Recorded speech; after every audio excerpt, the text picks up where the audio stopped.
बोले, जब तक वो सही थे अडानी अंबानी में गए, जब मोदी के पास गए तो सब वो शंकराचार्य थे, फिर उसके बाद से इनने उनको भी फेल कर दिया। इस चीजों को आप किस तरह से देखते हैं? ये सरकार नहीं करेगी, कायर सरकार है, मक्कार सरकार है, नहीं करेगी। और हम पीछे नहीं हटेंगे, अब हम पीछे नहीं हटेंगे, क्योंकि 17 बच्चे जो गए हैं वो हमारे। तो यहाँ पर एक सीनियर सिटीजन है और भी इनसे भी बात करेंगे। आप यहाँ पे कभी से आए हो? मैं सुबह 6:30 बजे आ गई थी। आप यहाँ पर युवाओं को सपोर्ट करने के लिए पहुंचे हैं और जैसे कि अभी ये चीजें आ रही है कि सरकार की तरफ से कोई भी बच्चों से संवाद करने की कोशिश नहीं की गई। सर आपके थे, आगे ना हो ऐसा तो मैं चाहूंगी, मोदी के बस का अब नहीं है, मोदी इस्तीफा दे।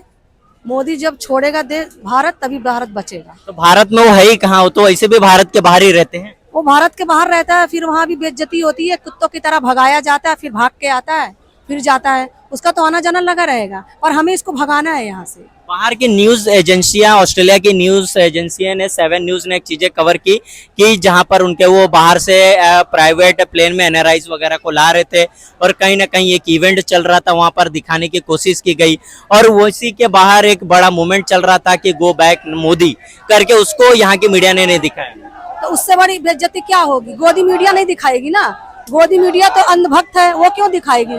आप देखो ना, पूरे देश में उसका थू-थू तो हो रहा है, देश विदेश में भी थू-थू हो रहा है, फिर भी वो बेशरम जा रहा है अपनी बेइज्जती करवाने के लिए। तो इससे बड़ी तो उसकी कोई बेइज्जती है नहीं, वो मक्कार है, ये अंग्रेजों का नाजायज औलाद है, हम ये कहना चाहते हैं। जब से नरेंद्र मोदी इनकी सरकार सत्ता में आई है, कहीं ना कहीं हम अलग हर एक सेक्टर में पीछे जाते हुए दिखाई दे रहे हैं। ये सरकार जब से आई है तब से तानाशाह की सरकार हिंदू मुस्लिम कर करके इसने हमारे देश को बर्बाद कर दिया, हमारे देश को हिंदू मुस्लिम करके इसने बर्बाद कर दिया, लड़ाई करवा दिया आपस में।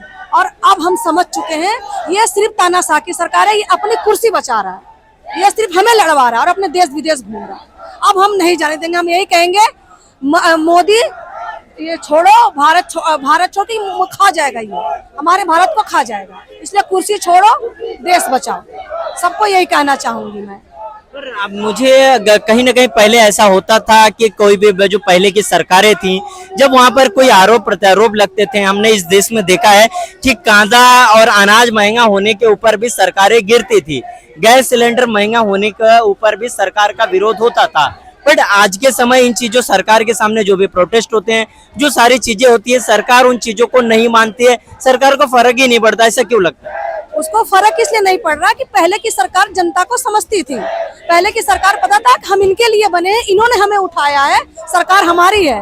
अब की क्या है, ये सरकार ईवीएम मशीन से जीत रही है, ईवीएम मशीन से जीतेगी, इसको डर किस बात का रहेगा? उसको पता है जनता तो कीड़ा मकोड़ा है, ये रहे ना रहे, हमारा ईवीएम मशीन जिंदाबाद है, इसलिए हमसे अब डर नहीं रही है वो।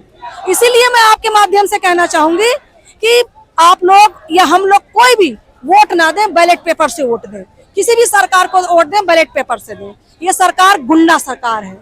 और बैलेट पेपर से कैसे दे सकते हैं? क्योंकि इलेक्शन कमीशन का जब सिलेक्शन होता था, चीफ जस्टिस होते थे सुप्रीम कोर्ट के, उसमें नेता विपक्ष होते थे और प्राइम मिनिस्टर होते थे, इन्होंने उस चीज को ही अपने फेवर में कर लिया। प्रधानमंत्री और होम मिनिस्टर जो एक एक पार्टी के होंगे वही होंगे और वही सिलेक्शन करेंगे, तो कहीं ना कहीं जो पारदर्शिता थी उन चीजों को खत्म कर दिया इन लोगों ने।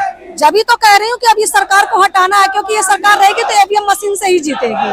तो मेरे कहने का मतलब ये है कि ये सरकार बेशरम हो चुकी है, ये सरकार नहीं मानेगी, किसी वजह से नहीं मानेगी।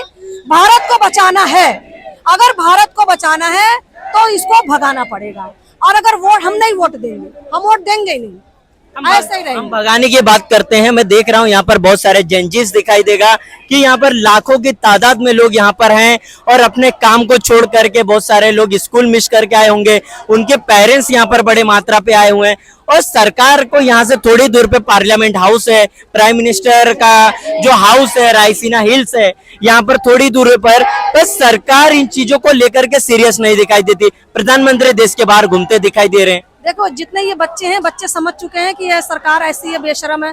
और पार्लियामेंट जाने वाले थे तो पार्लियामेंट में इसने पहले ही अपना बंदों को लगा दी, क्योंकि जब जब डरता है पुलिस को आगे करता है। मैं कह रही हूँ कितना ये पुलिस वाले आगे कर लेगा, कितना पुलिस है, 10 लाख 15 लाख 20 लाख, जनता से बढ़ के तो नहीं है ना। अंधभक्त कितने होंगे? 20 लाख अंधभक्त होंगे और कितने होंगे? हटना तो पड़ेगा, इस कुत्ते को हटना पड़ेगा, दल्ले को। अब ये बेकार सरकार हो चुकी है, निकम्मी सरकार हो चुकी है। राम मंदिर की चोरी की बात कर लीजिए आप, उस पर कोई ने, इन्होंने चोरी किया है।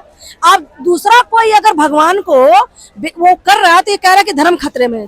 खुद तुम रैलियों में नचा रहे हो, खुद तुम पतंग बना के उड़ा रहे हो, खुद तुम बंगाल में राम जी को फिर रैलियों में पहले चलवा रहे हो, तब धर्म खतरे में नहीं है। सिर्फ ये धर्म के नाम पे वोट ले रहा और अंधभक्त ऐसा पैदा इसने कर दिया है कि धर्म के नाम पे ही है वो है। अगर राम मंदिर की बात करें तो कहीं ना कहीं जो धार्मिक चीजें होती हैं उनसे जुड़े जगत गुरु शंकराचार्य जैसे लोगों का योगदान होना चाहिए। प्रधानमंत्री उन चीजों को में अपने आप को और कैमरे लेकर के आगे दिखाई देते हैं। देखिए शंकराचार्य जी जब खिलाफ बोलेगा उनको ये रहने नहीं देंगे, चाहे वो मीडिया हो चाहे आम जनता, उसको ये मार देंगे, काट देंगे, टैंक में फेंक देंगे। तो मेरे कहने का मतलब फिर मैं यही कहना चाहूंगी, मोदी हटाओ, भारत बचाओ, जागो जनता जागो, जागो भारत जागो। तो हमारे साथ में बात करने के लिए हम ट्राई करें कि ज्यादा से ज्यादा लोगों से हम बात कर सके और यहाँ पर जो सच क्या है, लोग किस मूवमेंट से जुड़ रहे हैं, लोग उन चीजों के बारे में बात करें। आप यहाँ पर कहाँ से आए हैं? दिल्ली से हूँ मैं। दिल्ली से हो। यहाँ पर बच्चों को आप सपोर्ट करने के लिए पहुंचे हो, लाखों की तादाद में ये भीड़ यहाँ पर दिखाई दे रही है। आपको लगता है इसके बावजूद सरकार सुनेगी? देख के तो नहीं लग रहा है, उनके कान में तो जू भी नहीं रहेंगे, तो शांत बैठे हैं। कहीं ना कहीं एजुकेशन मिनिस्टर इस्तीफा भी नहीं दे रहे, बच्चों से बात करने भी नहीं आ रहे। नहीं आ रहे, बिल्कुल नहीं आ रहे, बिल्कुल उनके कान में कुछ घुसेगा थोड़ी, उनको बच्चों के वसूल देती है। ठीक है, बच्चे अपना दिन रात पढ़ते रहेंगे और बाद में एग्जाम लीक ही होना है। मैं अगर एग्जाम दूंगा, मैं ये जो होगा फिर तो पढ़ने का फायदा क्या है? पहले एजुकेशन मिनिस्टर बदलो, तब तक हमारा देश बदलेगा। आपको पता होगा कि जितने भी